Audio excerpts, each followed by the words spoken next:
I want to talk about an amazing chapter of Carlos Castaneda's book called Journey to Ixtlán. This chapter can summarize for us in a wonderful way the theme of being without memory or desire. Carlos Castaneda has a series of books that describe his initiation journey by an Indian sorcerer named Don Juan.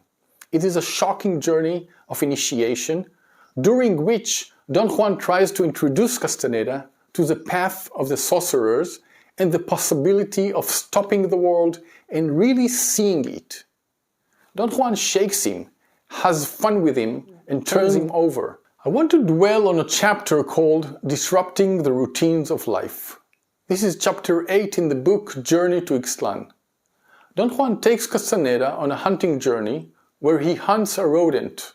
On this trip, he teaches him to prepare traps and follow the routines of the rodents, learning to distinguish when they run, when they stop, when they raise their heads, and when they enter their caves.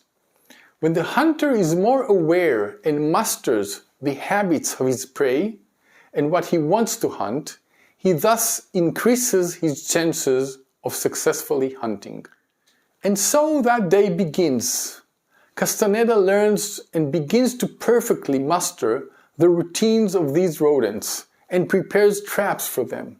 Suddenly, in the middle of the working day, Don Juan looks at an invisible wristwatch, dramatically smiles at Castaneda, and whistles like a factory whistle signaling lunchtime. He looks at Castaneda. Castaneda thinks that Don Juan is going crazy, and after he briefly looks around, he continues working as usual, setting traps, etc.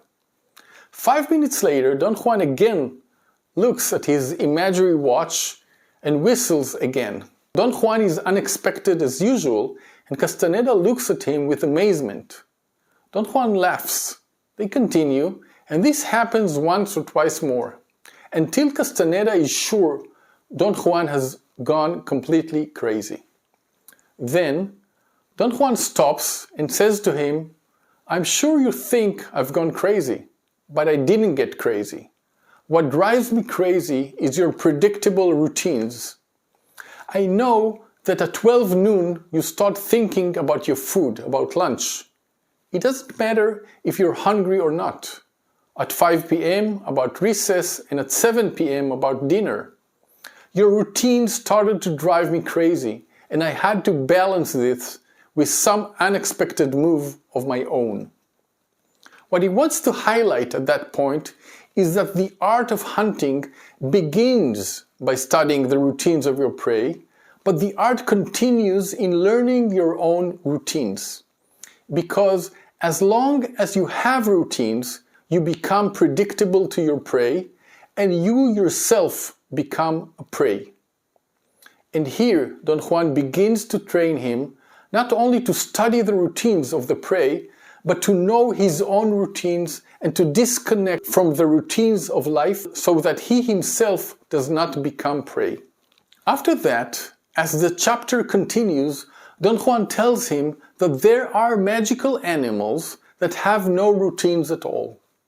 Only the hunter, with the greatest of luck, has the opportunity, perhaps once in a lifetime, to meet an animal of this kind. In this encounter with an animal that has no routines, he can perfect his hunting art. A hunter who approaches an animal like this knows that the animal, which has no routines, reads him, the hunter, as long as he has routines. And then, Don Juan tells Castaneda that once in Mexico, he had the opportunity of meeting an animal like this and was lucky enough to chase a magical deer. He says, "A magical being is a sight to behold. I was fortunate enough to cross paths with one. Our encounter took place after I had learned and practiced a great deal of hunting. Once, I was in a forest of thick trees in the mountains of central Mexico when suddenly I heard a sweet whistle. It was unknown to me. Never, in all my years of roaming in the wilderness, had I heard such a sound. I could not place it in the terrain. It seemed to come from different places. I thought that perhaps I was surrounded by a herd or a pack of some unknown animals. I heard the tantalizing whistle once more. It seemed to come from everywhere. I realized then my good fortune. I knew it was a magical being, a deer. I also knew that a magical deer was aware of the routines of ordinary men and the routines of a hunter. Here, he recounts of various things the magical deer knew about him and what he was going to do. If he were a man, the magical deer would have predicted his actions as such, and if he were a hunter, the deer would have equally predicted others. So, in the presence of the magical deer, I didn't behave like either. I quickly stood on my head and began to wail softly. I actually wept tears and sobbed for such a long time that I was about to faint. Suddenly, I felt a soft breeze. Something was sniffing my hair behind my right ear. I tried to turn my head in search of what it was, and I tumbled down and sat up in time to see a radiant creature staring at me. The deer looked at me, and I told him I would not harm him. And the deer talked to me. Don Juan stopped and looked at me. I smiled involuntarily.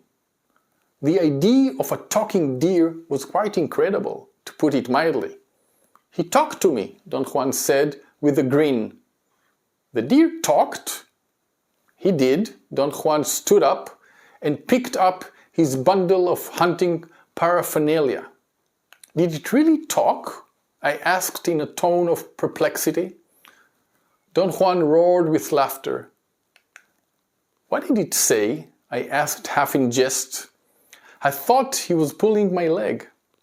Don Juan was quiet for a moment, as if he were trying to remember. Then his eyes brightened as he told me what the deer had said. The magical deer said, "Hello, friend," Don Juan went on, and I answered, "Hello." Then he asked me, why are you crying? And I said, "Because I'm sad." Then the magical creature came to my ear and said, as clearly as I'm speaking now, "Don't be sad." Don Juan stared into my eyes. He had a glint of sheer mischievousness. He began to laugh uproariously. I said that his dialogue with the deer had been sort of dumb. "What did you expect?" he asked, still laughing. "I'm an Indian." His sense of humor was so outlandish that all I could do was laugh with him. "You don't believe that a magical deer talk, do you?" "I'm sorry, but I just can't believe things like that can happen," I said. "I don't blame you," he said, reassuringly. "It's one of the darnest things." I won't talk further about this story because I want to leave you with its impact. I'm just going to say that the selected fact, the magical deer, represents the delicate and sacred possibility of doing something to help a specific patient at a specific time. Like the deer, we can't hunt them. We can't hunt them down with our mental routines. But if we can stop, without memory or desire, and with faith in awe, those possibilities can approach us and even whisper in our inner ear.